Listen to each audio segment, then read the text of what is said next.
Having once been considered a huge draft bust, could we be seeing Dante Exum make a huge comeback? Is Exum about to shoot himself into stardom just a few years after it looked like his NBA career was over? Let's take a look at Exum's career in the NBA, moving to Europe, and his recent comeback to the league. Dante Exum's first stint in the league. Australia might be the other side of the world to the USA, but the country has still produced a lot of NBA talent. In 2024, it looked like we were seeing the next great star from down under with Dante Exum. At just 17, Exum was invited to the Nike Hoop Summit, where he balled out to beat a USC team featuring future NBA players Julius Randle, Aaron Gordon, Bobby Portis, and Jabari Parker. He was so good that Exum didn't even need to go to college to be seen as one of the best prospects heading into the 2014 NBA draft. Exum was so good in high school that he would still become a top pick without a huge amount of experience. Heading into the draft, it is important to remember where Exum was seen as going. In a draft class featuring future NBA MVPs Joel Embiid and Nikola Jokic, Exum was seen as an extremely safe pick. Draft reports saw Exum as a high-character kid who would be a safe pick by any organization on draft night. While not expected to go number one, he still clearly had a high ceiling in the league. Lethal in transition, Exum was compared to guys like Russell Westbrook and Derrick Rose. Two MVPs is some pretty high company to be a part of. But Exum was seen as the next generation of scoring point guards who use their physical advantages to get through NBA defenses. The impressive part about Exum is that he was getting these comparisons while being 6'5" and a solid defender. Few people really expected him to turn into a bust simply because of how well-rounded his game was heading to the league. Exum fails in the NBA. The Utah Jazz were the team that selected Exum with the 5th overall pick. It certainly looked like a good spot for him to land, with the Aussie inheriting a young team with an exciting head coach at the helm. While Exum was available for every game of his rookie season, it turned to a horror show for the Aussie. Offensively, Exum performed as one of the worst rookies in the league, both in the box score and the advanced stats. Exum put up just 4.8 points per game in his rookie season, shooting an awful 35% from the field. He wasn't much of a distributor either, averaging just 2.4 assists per game. The advanced stats paint the picture of a truly awful season. Amongst every rookie who had played in the three-point era and logged as many minutes as Exum, no one had a worse PER than the Jazz point guard.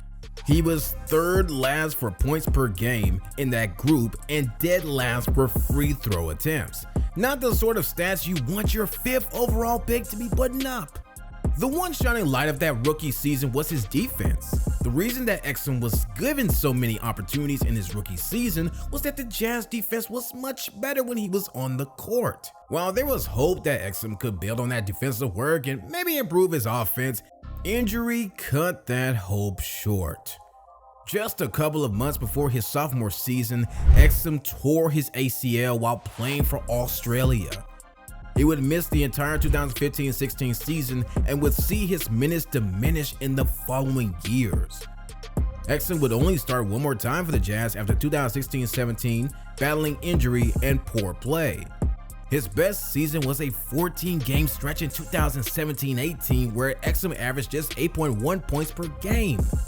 His opportunities became less and less, and so it was not massively surprising that Exum got traded to the Cavaliers. Having torn his patellar tendon before being traded, it took some time before Exum saw the court in a Cavs jersey. But as he continued to struggle with injury, Exum would play just 30 games for Cleveland before being traded and then released by the Rockets. His time in Europe. Having been with the Rockets for 9 months without seeing the court, Exum would have been disappointed to be waived before the start of the 2021-22 season. As with a lot of international players, Exum turned his attention to Europe after being cut from the NBA. Even if he couldn't continue his career at the top level, Europe still allowed Exum to play week in and week out against top talent. He signed with FC Barcelona in December 2021, who compete in Liga ACB and the Euro League. While Exum's minutes were still limited with Barcelona, he did vastly improve his shooting efficiency and his all-around game. He even featured in the 2022 Spanish Cup final, where Barcelona was able to defeat their bitter rivals Real Madrid and lift the trophy. The following season, Exum signed for Partizan Belgrade and saw his role massively increase with his new side. While he could continue to mainly come off the bench, Exum put up the most points per game he has in any season of his professional career. He was doing it while shooting 52% from the field and an impressive 39% from the three-point line. It wasn't like this came at the expense of team success. Partizan were crowned ABA League champions for the first time in a decade. Exum was a big part of that and was named to the All-ABA League team. There are plenty of players who shine in Europe who don't get a second chance in the NBA. What really set Exum apart was his performances internationally. His time with Australia at the 2021 Olympics and the 2023 FIBA World Cup caught the attention of Dallas Mavericks general manager Nico Harrison. Exum's return to the NBA. Exum showed that he still has the skills to succeed in the NBA.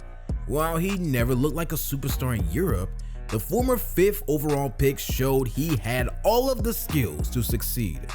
His scoring was far more efficient than ever before, and Exum still had the solid defense that was one of the few highlights of his first stint in the league.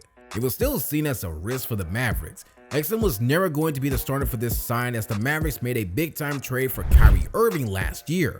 Even excluding Kyrie, Exum would still have been behind Luka Doncic for the role of primary ball handler. While his shooting was good in Europe, Exum never looked like a plug-in, spot-up shooter who would hit the buckets when it was most needed. Yet, this season, he has not been far off that at all. Exum's impressive season. Most players who return from Europe tend to take a bit of time to get back to the intensity of the NBA, but that was not the case for Exum. He featured in the Mavericks rotation from the very first game, and his role has only grown since then. His breakout game was in Portland against the Trailblazers in early December. With Kyrie only playing 13 minutes, Exum got a season-high 33 minutes and took advantage. He was the Mavs' second top scorer with 23 points alongside 6 rebounds and 7 assists. It was exactly the sort of all-round performance Dallas were looking for. Cross court, what a find! And Dante's Inferno continues tonight! Just a couple of games later, Exum scored a season-high 26 points in a tight win over the Lakers in Dallas. To see the Aussie go from thinking his NBA career was over to finding a role that suits him perfectly with the Mavericks is great to see. How far can Exum go? The ceiling for Dante Exum is difficult to figure out. His brilliant season with the Mavericks has been slowed down by right knee pain, which has meant he has only played 3 games in the first 6 weeks of 2024. His right knee was the one in which he partially tore his patellar tendon in 2019. So injuries are going to play a part in the role that Exum plays. But if he can stay reasonably healthy, then it looks like he has a place as starter in the NBA. While it looks like there is not a chance for Exum to become an all-star, he can certainly be one of the best 30 players in his position and earn a starting spot outside of Dallas. How far do you think Dante Exum can go? Why not put your thoughts in the comments down below? While you're down there, hit that like button and subscribe. Thank you so much for watching, and we will see you next time.